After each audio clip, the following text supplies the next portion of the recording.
Hi friends, Assam ने भी लागू कर दिया है यूपीएस यानी कि यूनिफाइड पेंशन स्कीम। आज 76वां गणतंत्र दिवस के मौके पर डिब्रूगढ़ से बोलते हुए असम के सीएम डॉक्टर हिमंत बिस्वा शर्मा ने ये डिक्लेयर किया कि ये कमिंग अप्रैल महीने से असम में भी लागू होगा यूपीएस यानी यूनिफाइड पेंशन स्कीम। आप अगर असम के स्टेट गवर्नमेंट एम्प्लॉय है और आपका सर्विस पीरियड अगर 25 साल से ज़्यादा होता है तो यूनिफाइड पेंशन स्कीम के तहत आपको मिलेंगे लास्ट ईयर का एवरेज बेसिक जो होगा उसका 50% प्लस डीए। उस समय डीए जितना होगा वो भी आपको मिलेगा। अगर आपका टोटल सर्विस पीरियड 25 साल से कम हुआ तो प्रोपोर्शनेटली कम परसेंटेज में आपको पेंशन मिलेगा। जो 50% दूसरों को मिलेगा वो 50% आपको नहीं मिलेगा, उससे कम परसेंटेज मिलेगा। जितना कम साल होगा ईयर ऑफ सर्विस उतना ही कम आपका परसेंटेज ऑफ पेंशन होगा। अगर आप 10 साल से भी कम सर्विस दिए हैं तो आपको कुछ एक certain fix amount age pension मिलेगा। आप कौन सा स्कीम को बेटर मानते हैं, एनपीएस या यूपीएस? कमेंट करके ज़रूर बताएं। चलिए सुनते हैं आज यूपीएस को डिक्लेयर करते हुए असम के सीएम डॉक्टर हिमंत बिस्वा शर्मा ने क्या कहा। सरकारी कर्मचारी सकলৰ বাবে বিশেষকৈ নতুন চাম सरकारी कर्मचारी সকলৰ বাবে নিউ পেনশন স্কিমে কৰবাত নহয় কৰবাত সন্দেহৰ সৃষ্টি কৰি আহিছিল।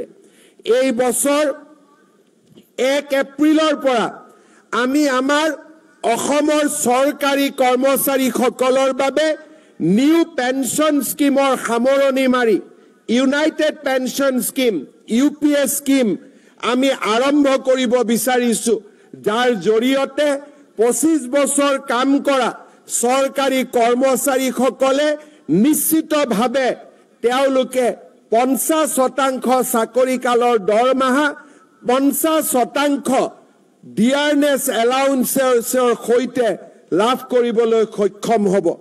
অসমৰ सरकारी कर्मचारी सकलक मैं आरु एटा सुखबर আজি দিব বিচাৰিছো। 2005 চনৰ আগতে যিসকলৰ নিযুক্তিৰ প্ৰক্ৰিয়া আৰম্ভ হৈছিল, কিবা কাৰণত নিযুক্তিৰ প্ৰক্ৰিয়া 2005লৈ গুচি গল, তেওঁলোকে ওল্ড পেনশন স্কিমৰ জাগাত নিউ পেনশন স্কিমৰ অন্তৰ্ভুক্ত হ'বলগীয়া হৈছিল। কাৰিকৰী অসুবিধা পিছ পেলাই मैं तेने सरकारी कर्मचारी सकलको जार नियुक्तिर प्रक्रिया 2005 सनर आगते आरम्भ होइसिल तेने सरकारी कर्मचारी सकलको ओल्ड पेंशन स्कीम बा ओपीएसर भितरলৈ आनिবলৈ सिद्धांत ग्रहण करिछु, जी आमार राज्यखনৰ सरकारी कर्मचारी सकলৰ বাবে निराशार परिवर्ते आशार एक नतुन संजीवनी सुधा आरम्भ करिब।